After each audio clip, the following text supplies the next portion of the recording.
Lah online loh ya. Wah, angel. Oke, baiklah. Selamat pagi semuanya. Assalamualaikum warahmatullahi wabarakatuh.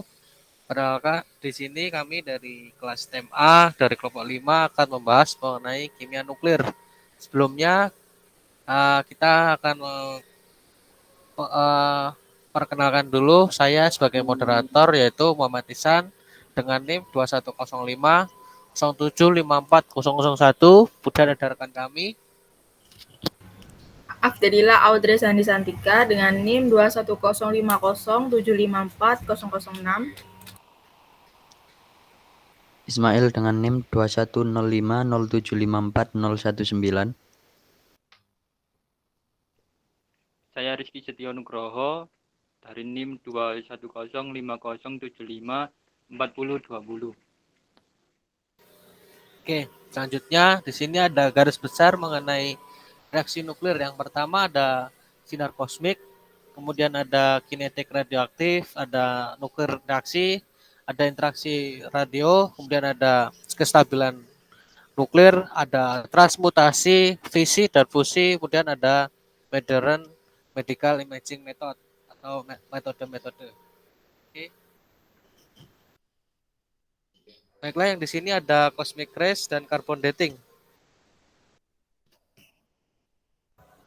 Di sini cosmic rays itu ada penanggalan radioaktif, yaitu teknik yang digunakan oleh para ilmuwan untuk mempelajari usia spesimen biologis seperti kayu, sisa manusia purba ataupun hewan-hewan. Teknik ini dapat digunakan pada benda-benda yang berumur sekitar 62.000 tahun. Oke, di sini sinar kosmik. Sinar kosmik sebenarnya bukan sinar, melainkan adalah partikel subatomik yang menembak hampir dengan kecepatan cahaya melalui dan di antara galaksi. Banyak yang berasal dari ledakan supernova, sebagian besar adalah proton. Kadang-kadang mereka termasuk neutron, elektron, dan neutrino. Kemudian selanjutnya, next.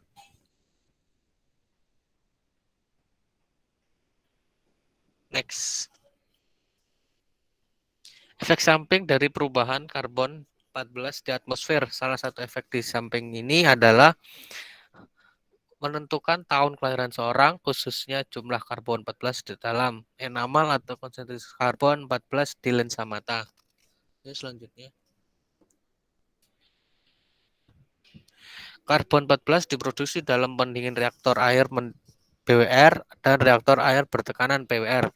Biasanya dilepaskan ke atmosfer dalam bentuk karbon dioksida dan metana. Praktik terbaik untuk manajemen operator pembangkit listrik tenaga nuklir dari karbon 14 termasuk melepaskannya pada malam hari ketika pembangkit tidak berfotosintesis.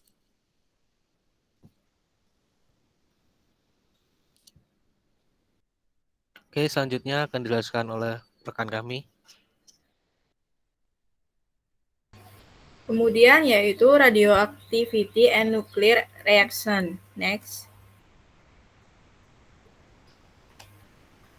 Jadi, radioaktivitas ini adalah saat gaya kuat dapat mengikat inti nuklir bersama selamanya. Inti tersebut dikatakan stabil. Jika tidak, inti menjadi tidak stabil dan dapat berpisah atau meluru dengan memancarkan partikel dan energi. Kemudian, inti besar lebih tidak stabil. Semua unsur yang memiliki lebih dari 83 proton adalah unsur radioaktif. Next.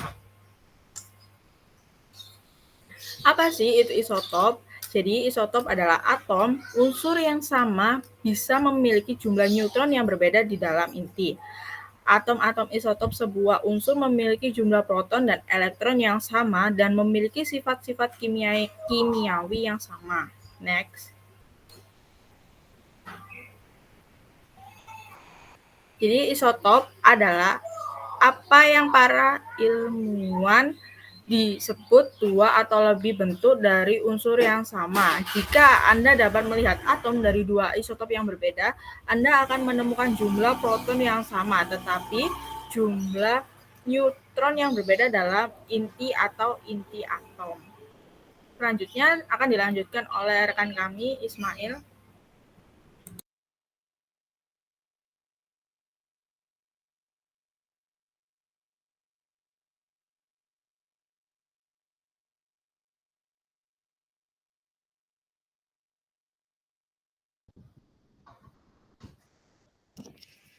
Oke, di sini akan dilanjut oleh rekan kami.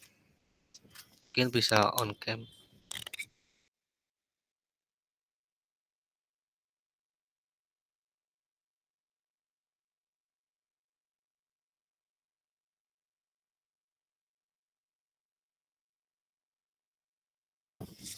Mohon maaf Mas, mic-nya masih off. Siapa penemu radioaktivitas? Marie dan Pierre Curie menemukan dua unsur, yaitu polonium dan radium, yang keduanya radioaktif pada tahun 1898. Butuh waktu lebih dari 3 tahun untuk mendapatkan 0,1 gram radium dari beberapa ton biji-biji mineral.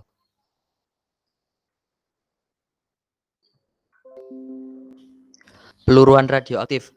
Ada 5 jenis peluruan radioaktif. 1 peluruan gamma, 2 peluruan alfa, 3 peluruan beta, 4 penangkapan elektron, 5 emisi positron. Peluruan gamma terjadi saat inti kelebihan energi. Sinar gamma atau paket energi dipancarkan dari inti. Inti parent dan inti daughter sama. Contoh, Sr dengan nomor atom 87 dan nomor massa 38 meluruh menjadi Sr dengan nomor atom 87 dan nomor massa 38 dan sinar gamma. Tanda dalam reaksi menandakan keadaan inti tereksitasi. Peluruan alfa terjadi ketika inti terlalu besar. Partikel alfa yang dipancarkan mengurangi ukuran inti. Inti daughter memiliki nomor atom yang berkurang 2 dan nomor massa yang berkurang 4 dari inti parent. Contohnya adalah uranium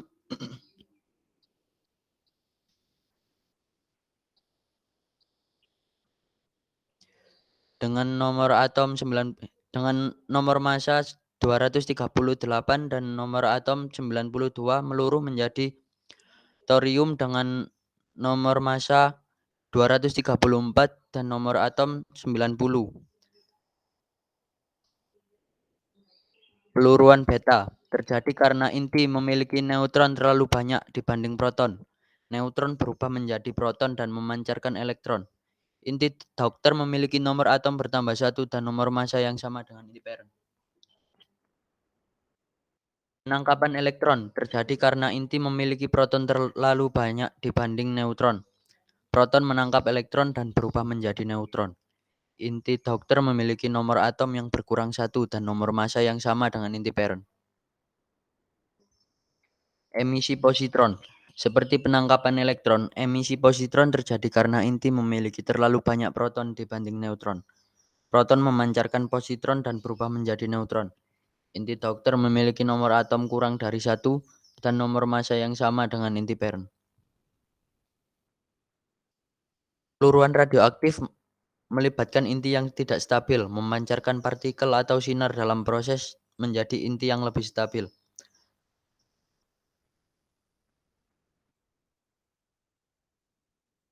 Selanjutnya dilanjutkan oleh Mas Rizky Setionugroho.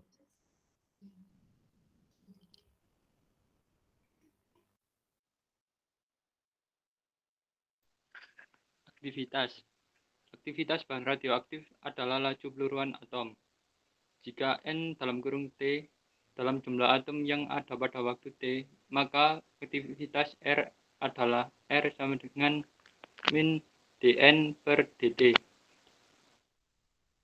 Satuan SI dari aktivitas adalah BQ 1 sama dengan 1 B sama dengan 1 kejadian per detik. Unit lain dari aktivitas adalah Curie CI 1 Curie sama dengan 1 CI sama dengan 3,70 kali 10 pangkat 10 per S sama dengan 37 GBG. Lanjut.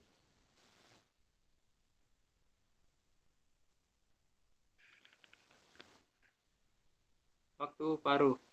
Pengukuran eksperimen menunjukkan bahwa aktivitas bahan radioaktif menurun secara eksponensial Secara empiris, R sama dengan min R 0 E min lambda T. Disebut kesanta peluruan dari nuklida yang meluruh. Setiap nuklida radioaktif memiliki konstanta peluruan yang berbeda. Waktu paruh T 1/2 adalah waktu yang diperlukan untuk menurunkan aktivitas menjadi 1/2-nya. Hubungan antara lambda dengan T setengah sebagai berikut. Lanjut.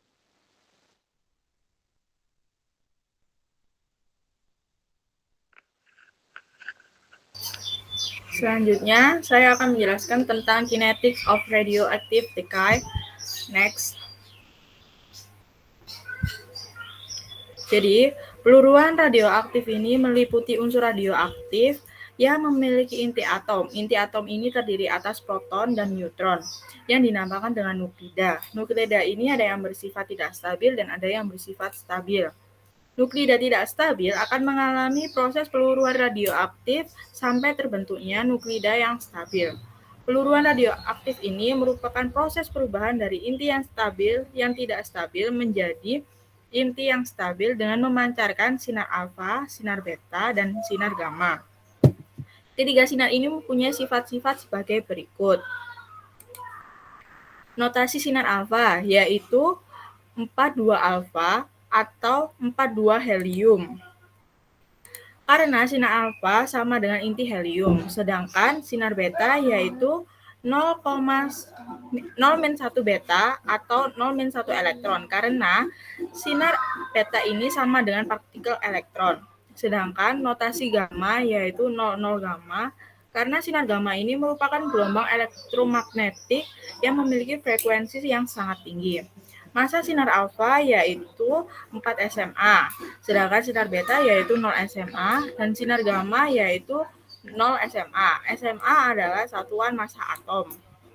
Muatan sinar alfa ini positif karena dapat dibelokkan oleh medan magnet ke arah kutub yang negatif, sedangkan sinar beta negatif satu karena dapat dibelokkan oleh medan magnet ke arah kutub yang positif. Sedangkan sinar gamma tidak bermuatan atau netral karena sinar gamma ini tidak dapat dibelokkan oleh medan magnet. Daya ionisasi sinar alfa paling kuat karena bermuatan positif. Sedangkan daya tembus sinar alfa ini sangat kecil karena masanya besar dengan bahan penahannya yaitu adalah sehelai kertas tipis. Dan sinar beta yaitu lebih besar daripada sinar alfa dengan bahan penahannya yaitu lapisan aluminium yang tebal. Sinar gamma paling besar karena bahan penahannya yaitu lapisan timbel. Berikut ini yang sebelahnya itu juga merupakan sifat-sifat dari sinar alfa, beta, dan gamma. Next. Peluruan sinar alfa yaitu peluruan yang alami bisa peluruan inti ringan dan peluruan inti berat. Misalnya peluruan sinar alfa, yaitu unsur meluruh dengan memancarkan sinar alfa. Peluruan sinar alfa merupakan peluruan inti berat. Peluruan ini terjadi pada nuklida dengan nomor atom lebih besar dari 83. Contohnya adalah uranium dengan nomor massa 238 dan nomor atomnya yaitu 92 meluruh menjadi thorium dengan nomor massanya yaitu 234 dan nomor atomnya yaitu 90 memancarkan sinar alfa. Next. Peluruan sinar beta di sini untuk meluruh memancarkan sinar beta. Sinar beta ada dua macam, yaitu beta positif dan beta negatif. Peluruan sinar beta merupakan peluruan inti ringan, karena pemancaran inti ringan terjadi pada nuklida yang terletak di atas atau di bawah tingkat kestabilan. Contohnya adalah sebagai berikut. Next.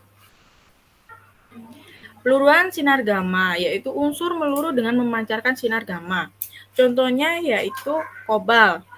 Kobal tidak ada perubahan antara massa dengan nomor atomnya.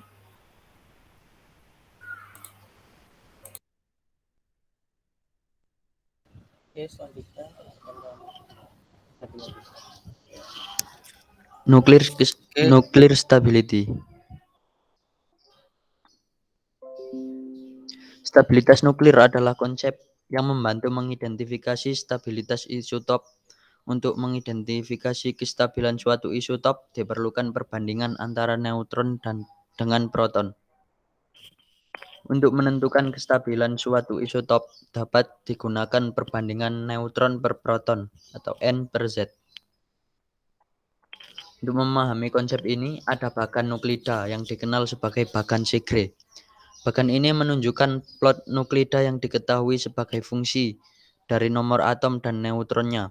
Dapat diamati dari grafik bahwa ada lebih banyak neutron daripada proton dalam nuklida dengan Z lebih besar dari sekitar 20. Itu pada unsur kalsium.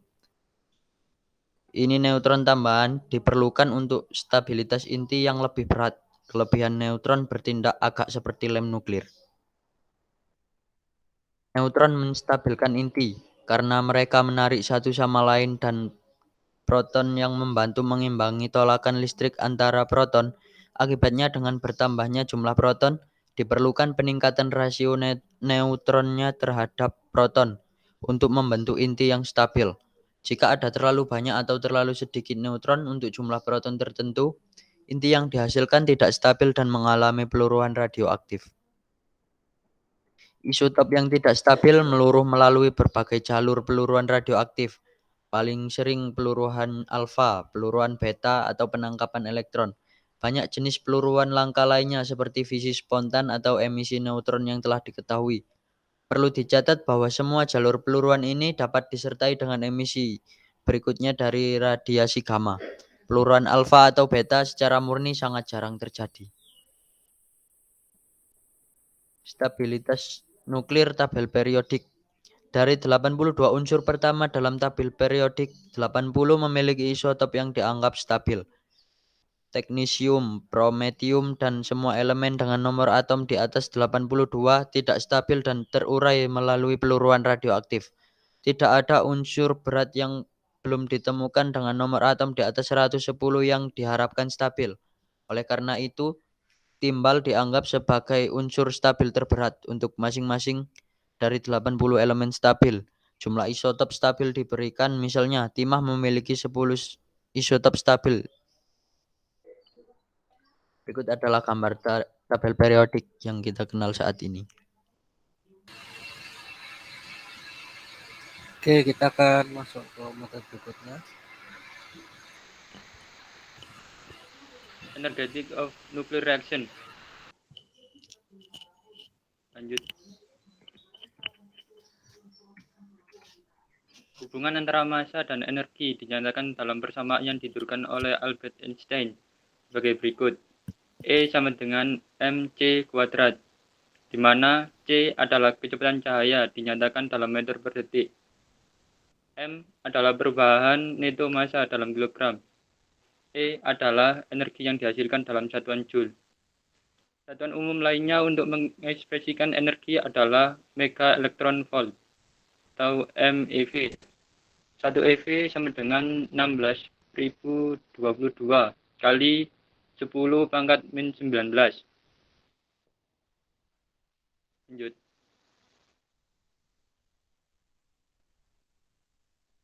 Perubahan energi dalam satuan proses selalu disertai dengan perubahan massa, dan konstanta yang menghubungkannya adalah kuadrat kecepatan cahaya.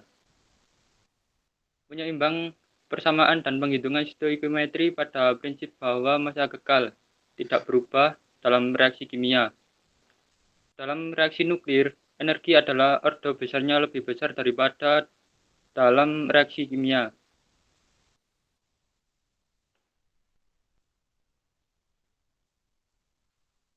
Pada gambar ini menunjukkan pembentukan inti helium dari 2 proton dan 2 neutron.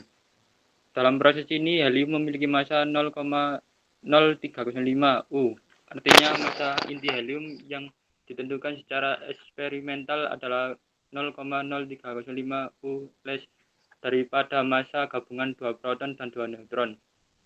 Massa yang hilang ini dibebaskan sebagai energi dengan menunjukkan bahwa massa 0,0305 U setara dengan energi 28,4 MeV.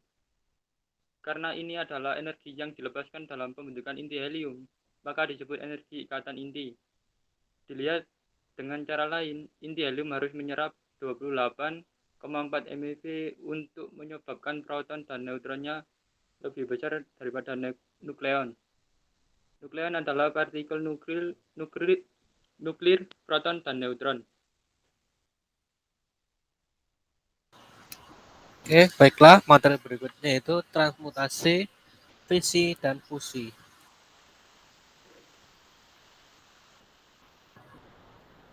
Oke, baiklah. Di sini transmutasi adalah perubahan atau konversi suatu objek menjadi objek lain.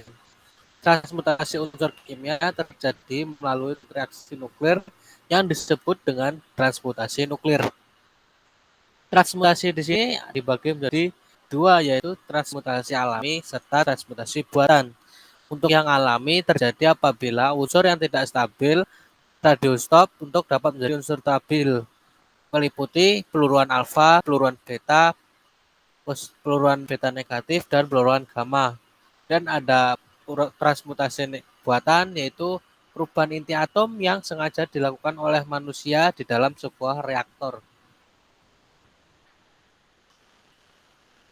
Rutherford menemukan bahwa transmutasi dapat terjadi jika suatu inti atom ditembak oleh partikel.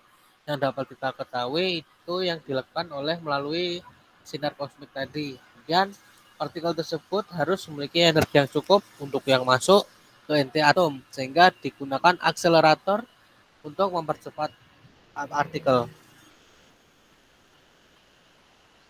Dan reaksi fisi, yaitu adalah pemisahan atom dengan inti berat yang ditembakkan oleh partikel neutron.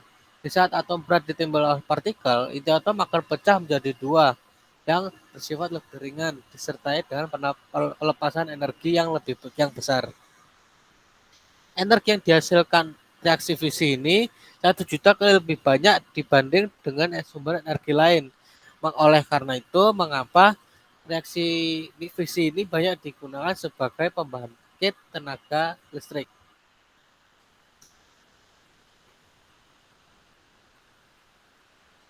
Oke, selanjutnya ada reaksi fusi. Reaksi fusi di sini berbanding terbalik mengenai reaksi fisi tadi. Reaksi fusi di sini yaitu adalah penyatuan. Ini sama dengan reaksi fusi di mana dua atom bergabung menghasilkan satu atom dengan inti yang lebih berat. Oke, next. Oke, di sini ada materi di sini akan dijelaskan oleh rekan kami.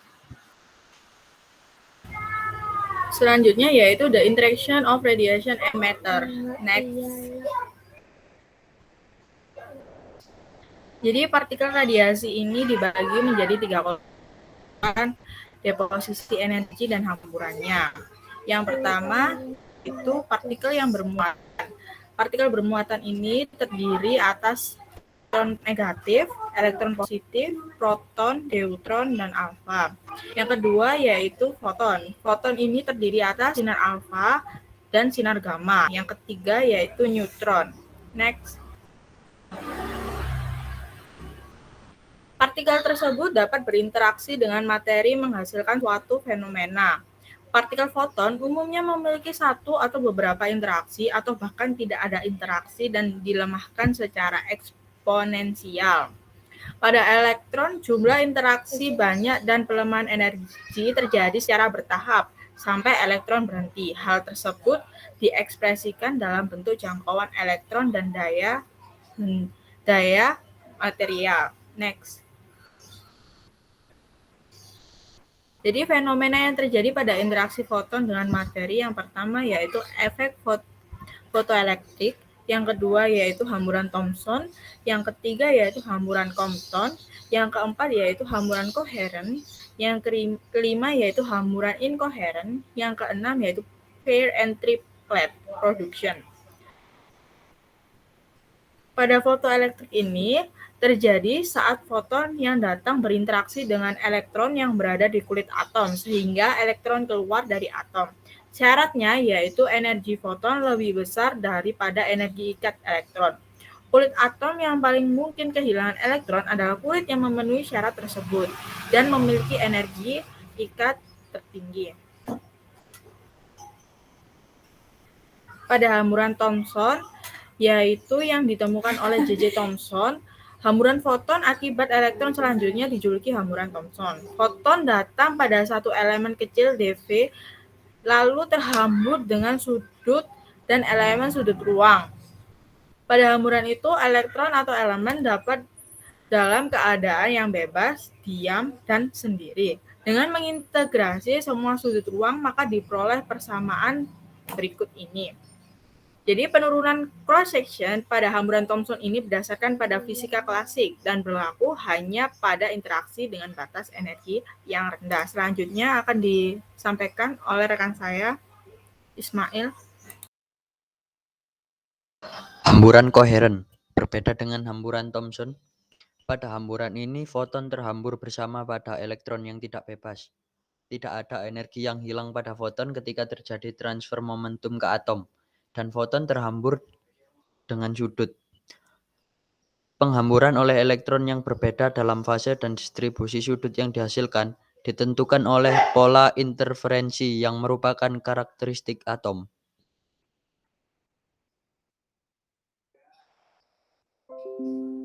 Hamburan Compton. Hamburan yang terjadi saat foton menumbuk elektron bebas. Ada energi yang ditransferkan ke elektron. Tumbukan yang terjadi adalah tumbukan elastis. Foton dan elektron dianggap sebagai partikel. Hamburan inkoheren. Cross section total untuk hamburan inkoheren adalah sebagai berikut.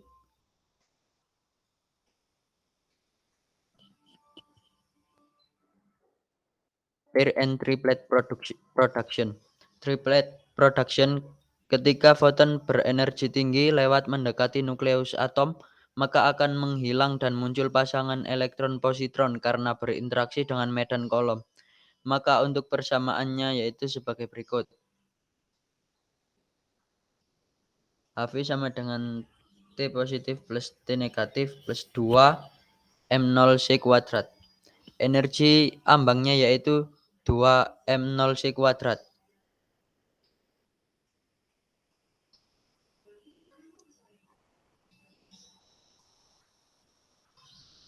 Tidak akan terjadi proses pair atau triplet production jika energi foton kurang dari energi ambang pada radiologi diagnostik. Energi ambang pair atau triplet production lebih besar dari energi foton. Interaksi partikel bermuatan dengan materi. Interaksi partikel bermuatan dengan materi, ionisasi tumbukan, radiasi nuklir, radiasi Cherenkov, dan Bremsstrahlung.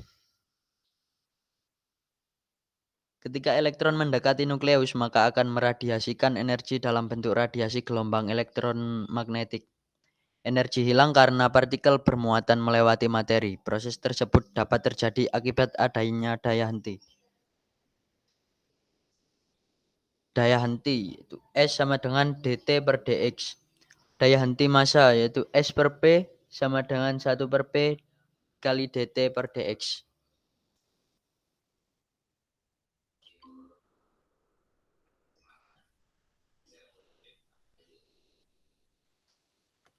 Modern medical imaging method.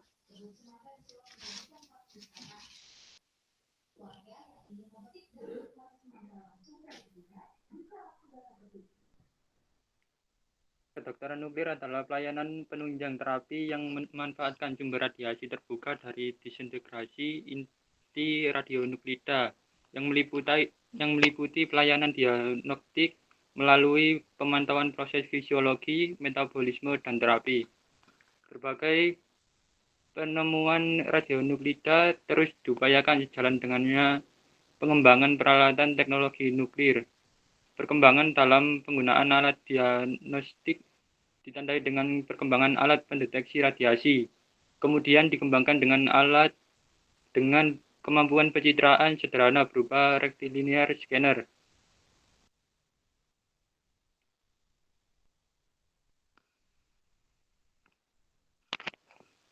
Peralatan yang paling canggih saat ini adalah kamera gamma dengan teknologi positron emission tomografi yang digabungkan dengan peralatan CT atau MRI sebagai pendukung khususnya untuk koreksi, atenuasi, dan penentuan lokasi lensi secara anatomi.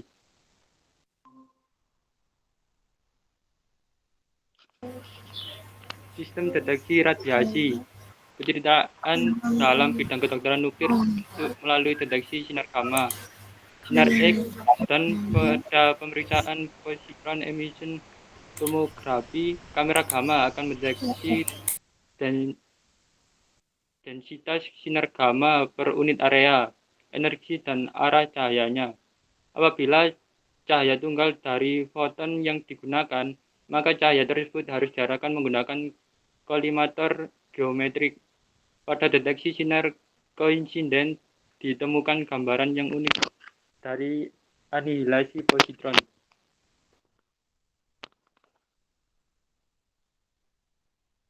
Kolimator. Kolimator merupakan bagian terluar dari detektor kamera gamma. Kolimator terbuat dari timbal dengan penampang terdiri dari lubang dan septa.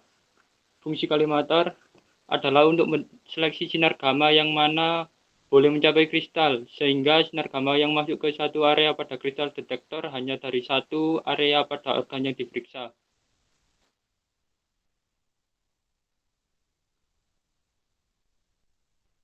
Oke, baiklah.